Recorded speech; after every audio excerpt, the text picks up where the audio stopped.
Bon début de semaine à toutes, à tous, mesdames et messieurs. Merci de faire confiance au journal de la ville et tout de suite les sommaires. Les médecins de la République démocratique du Congo ont radicalisé leur grève ce lundi 19 juillet dans tous les hôpitaux publics de l'État. Après leur rencontre avec le ministre de la Santé publique, Hygiène et Prévention, ils constatent que les propositions du gouvernement ne sont que des simples promesses sans aucun protocole ni chronogramme. Les récentes tueries dans la province du Sud Kivu, le regroupement politique Le Changement en Marche demande au gouvernement congolais de fermer toutes les 3 frontières de l'Est du pays, à savoir l'Ouganda, Rwanda et le Burundi, pour toute la durée de l'état de siège. C'était au cours d'une déclaration tenue à Kinshasa. C'est tout pour les sommaires. Mesdames et messieurs, encore une fois, bienvenue dans ce journal. 15h, heure de Kinshasa, l'aéroport international d'Ndjili a vécu une ambiance particulière le dimanche 18 juillet 2021, l'arrivée de la dépouille du feu cardinal Laurent Mosengo Passigna, mort en France le 11 juillet. Au pied de l'avion, les officiels et les évêques pour accueillir le corps du père de l'église catholique qui a servi sa nation.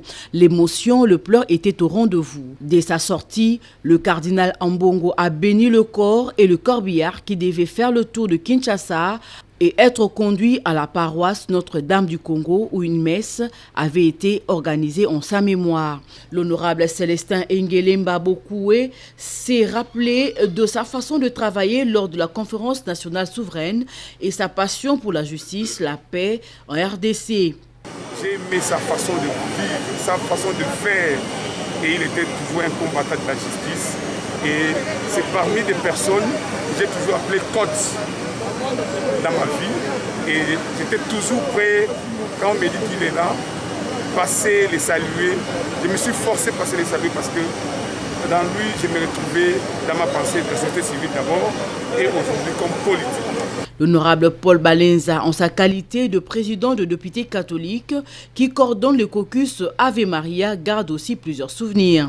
Laurent Mosengo cardinal nous a aidé à éditer, il nous a donné facilement l'imprimature d'un livre de chants qui remplacerait Toyembali. Pour les catholiques, ils savent que Toyembali a fait plus de 38 ans sans être modifié. Il nous a donné cette imprimature parce qu'il était artiste et il aimait les nouveaux, il aimait les renouveaux, il avait une vision.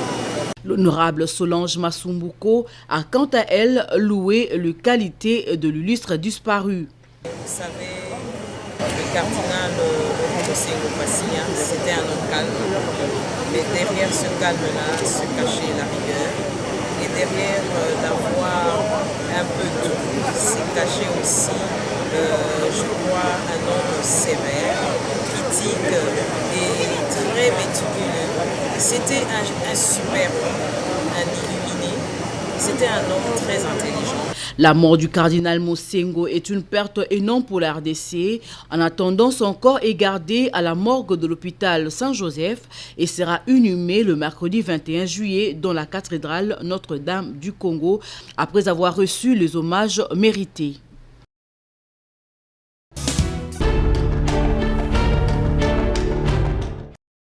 En marge de l'arrivée de la dépouille mortelle du feu cardinal Laurent Mosengo Passigna le dimanche 19 juillet 2021, l'ASPL Banakin a exprimé sa désolation face à cette disparition de cet homme d'église. Pour le secrétaire général de cette association, le cardinal Mosengo aura marqué l'histoire de la ville de Kinshasa en particulier et de la RDC en général. L'ASPL Banakin a fait sienne la grande responsabilité de son éminence, le cardinal Laurent Mosengo Passigna, d'heureuse mémoire aujourd'hui. Pour nous, Banakin, la perte de ce grand Quinois, car archevêque de la ville de Kinshasa, grand conseiller des Quinois, modèle de spiritualité, d'engagement social et d'éveil politique, Banakin se retrouve pratiquement spirituellement comme dépouillé d'une valeur aussi intrinsèque que quasi rare dans ce pays et pour la ville de Kinshasa. Le secrétaire général de l'ASBL Banakin dit ici garder du cardinal Mosengo les souvenirs d'un homme des valeurs. Nous retenons de Monseigneur Mosengo Passigna un homme de valeur, un homme d'intégrité, un homme de vérité, un homme qui à la fois a pu être très grand, mais aussi très humble. C'est un homme qui savait qu'il pouvait bousculer les choses par ses propos, mais il laissait le libre arbitre des acteurs sociaux, politiques de ce pays s'exprimer avant qu'ils ne puissent parler. C'était un homme qui laissait les hommes parler, il les écoutait.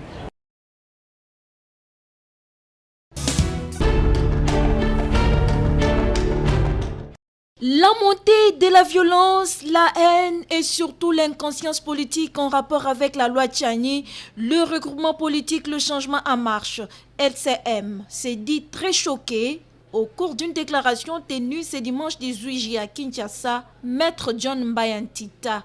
Le Changement en Marche va condamner énergiquement et poursuivre en justice toute personne, quel que soit son rang, sa tribu, son pays ou sa confession religieuse, prononcera des propos à caractère tribal, séparatiste ou qui peuvent déstabiliser l'ordre public sous prétexte de combattre la loi Noël Tchani, qui n'est que jusque-là une proposition de loi. En même temps, c'est une loi impersonnelle qui ne vise qu'à sécuriser la souveraineté de notre cher et beau pays. Et les récentes tueries dans la province du Sud Kivu.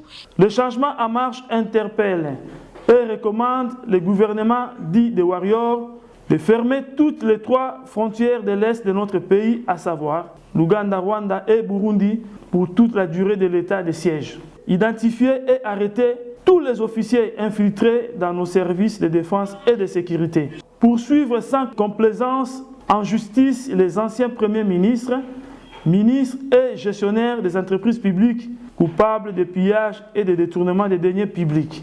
Par ailleurs, le Changement en Marche informe aux gouverneurs et anciens ministres ayant rejoint les rangs de l'Union sacrée pour la nation, dont la gestion a été calamiteuse, de se dénoncer eux-mêmes auprès du procureur général près la Cour de cassation et de retourner les fonds détournés pour obtenir la clémence et le pardon du peuple congolais.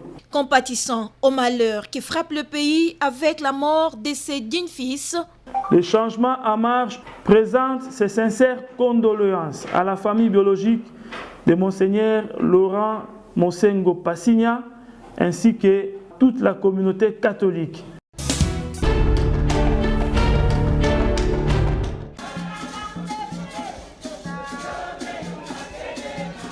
La machine est déjà mise en marche et plus rien ne pourra l'arrêter, affirme l'honorable Memas Matoukou, l'un des hauts cadres du parti lumumbiste unifié PALU.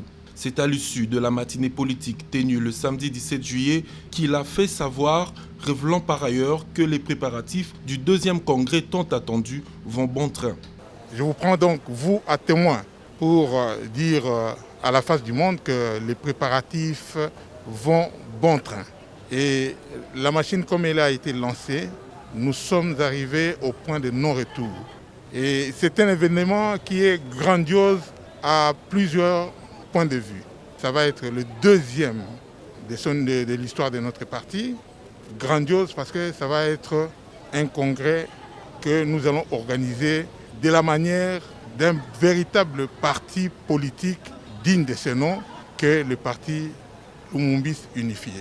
Et il est grandiose parce qu'il est porteur de beaucoup d'espoir pour atteindre l'objectif principal de notre parti, qui est de rechercher la cohésion nationale, l'intégrité nationale et surtout l'amélioration des conditions sociales de la population congolaise. Par ailleurs, l'élu du peuple sur la liste PALU reste très optimiste nonobstant la 3e vague de l'épidémie à coronavirus. Saluant les décisions prises par les décideurs, ce membre de la direction politique du PALU rassure quant aux dispositions prises par le parti en vue d'observer les mesures barrières. Ces choses-là sont en train de venir d'une manière imprévisible. Heureusement que déjà les autorités du pays et spécialement les autorités sanitaires prennent les mesures qu'ils nous imposent ou qu'ils nous proposent, mais des mesures qui, dans le cadre de la discipline de notre parti, nous respectons à la lettre. Pour rappel, c'est chaque samedi que se déroule et se poursuit au siège du Parti Lumumbiste Unifié à Debonhome sous la direction du légaliste secrétaire permanent AI et porte-parole Godefroy Mayobo, héritier idéologique du vénérable Antoine Kizenga, la campagne de collecte de fonds spécial Tinsani pour le 2e congrès prévu au mois d'août prochain, un événement très attendu et à la fois historique pour ce parti, mais aussi pour la République démocratique du Congo.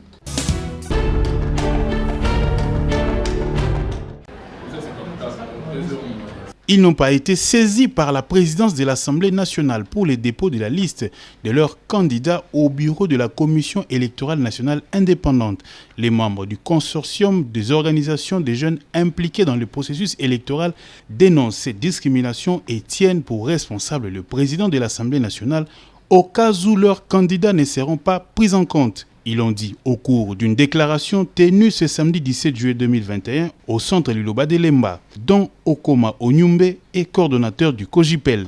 COJIPEL condamne avec la dernière énergie cette discrimination des organisations des jeunes qui constituent 70% de l'électorat congolais pendant que la loi organique en vigueur, à son article 10, exige la représentativité équitable des femmes et des jeunes.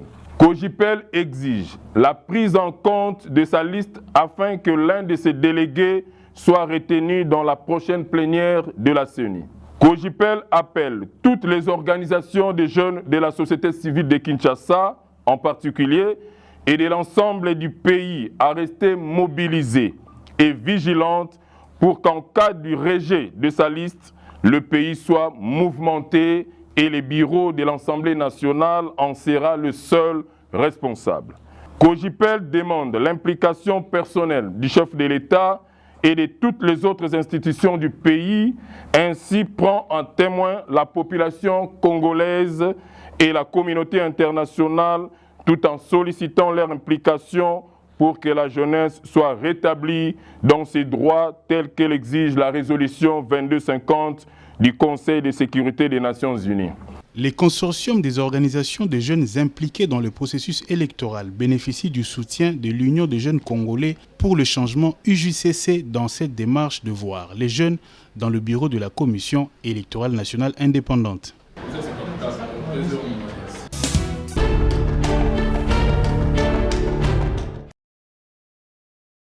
Nadine Kouelo, présidente de la fondation Nadine Kouelo, FONAN en sigle, autrement appelée Maman Sociale de Tchangou, a visité le dimanche 18 juillet la base des Mamans Tchala dans la commune de Kimbaseke sur la route Mokali, accompagnée de ses membres.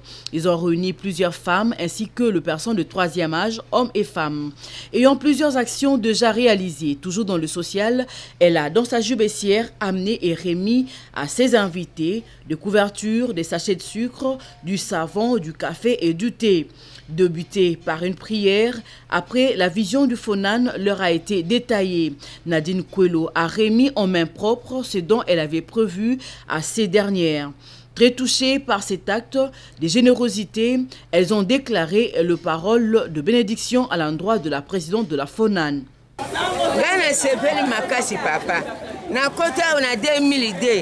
Tu es le long à jouer mon travail, la surprise, tu as fait ça pour vertir. Merci, Pézate. Nakanisi Nakatina hier, mon salaire n'a yé que le liboso. Nanzambe atala mon salaire, moi na oyo.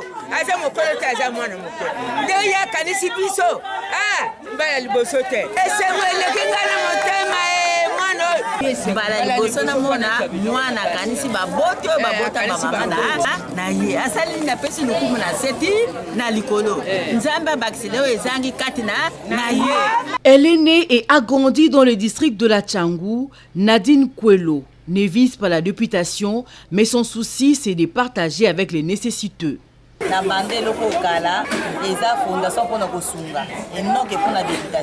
Elle a aussi évoqué sa vision et ses projets d'avenir. Soutenir les vieillards, les orphelins, les infirmes. Pour ça, il y a centre de formation pour agriculture et élevage, école, hôpital, centre de santé. C'est alors qu'après Ruth Mokali, ils se sont dirigés à Massina quartier 2 où elle s'est entretenue avec sa base autour de la vision de la FONAN. Elle a aussi fait les mêmes exercices à Massina quartier 5 Mapela. La fondation Nadine Kouelo a pour mission de soutenir les veuves, les orphelins et les personnes de troisième âge, mais aussi organiser des formations pour rendre le jeune utile dans la société.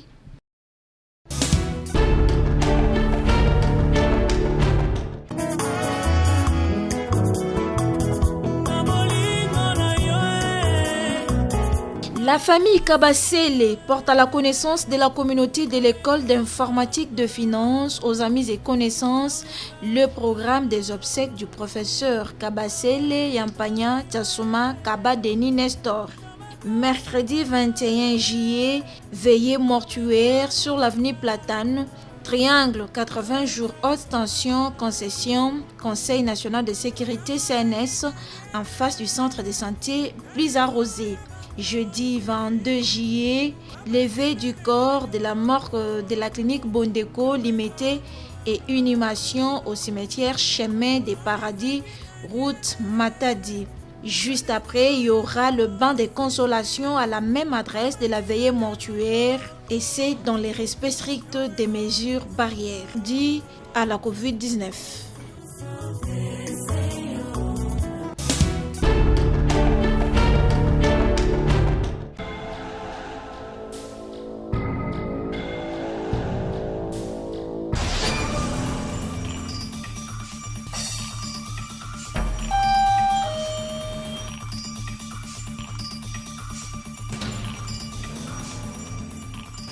Je vais rencontrer le conservateur. Il est là. Excellence, prenez place s'il vous plaît. Ma soeur, je suis venu te voir pour un problème très délicat. Quel problème? Tu sais que bientôt, ça sera la fin de mon mandat ministériel. Ah bon? C'est une information que tu me donnes là. Alors, j'ai une préoccupation et la solution ne venait que de toi. D'accord, je vous écoute. Madame, selon la règle, à la fin de chaque mandat, le ministre doit restituer le bien de l'État mis à sa disposition. Automatiquement. Ça se passe comme ça. Bientôt, le remaniement arrive. Mais tellement que je suis habitué et attaché à une grande maison et une voiture de luxe, y compris les cortèges, hein, tout doit me revenir. Et comme Yangaï, et tu la paix Yangaï. Vous demandez trop même les cortèges. Ouais. Madame, que faites-vous là? Depuis tout ce temps-là? Je suis ici. Du balai, vas-y. Elles ne savent pas que ces affaires sont éminemment politiques. Ça ne se traite qu'à deux. Son Excellence, vous disiez? Ma sœur, les billets verts sont là. Donc, les billets verts sont là. J'ai mis mon paquet de tu m'aides à acquérir frauduleusement les biens de l'État en m'octroyant les certificats d'enregistrement. Ah, Excellence. Ouh, Excellence, vous êtes digne d'être Excellence. Sodiat, Mbadio, les meubles et les immeubles de l'État devenus propriété privée d'un ministre, c'est une infraction de la corruption à haute tension. Pourquoi sacrifier les biens de l'État au profit d'un individu? La corruption favorise la spoliation des immeubles de l'État. Chers compatriotes, luttons contre ces fléaux afin que l'État reprenne ce qui lui appartient. Ceci est un message du RECIC, réseau d'éducation civique au Congo, avec l'appui de 11-11-11.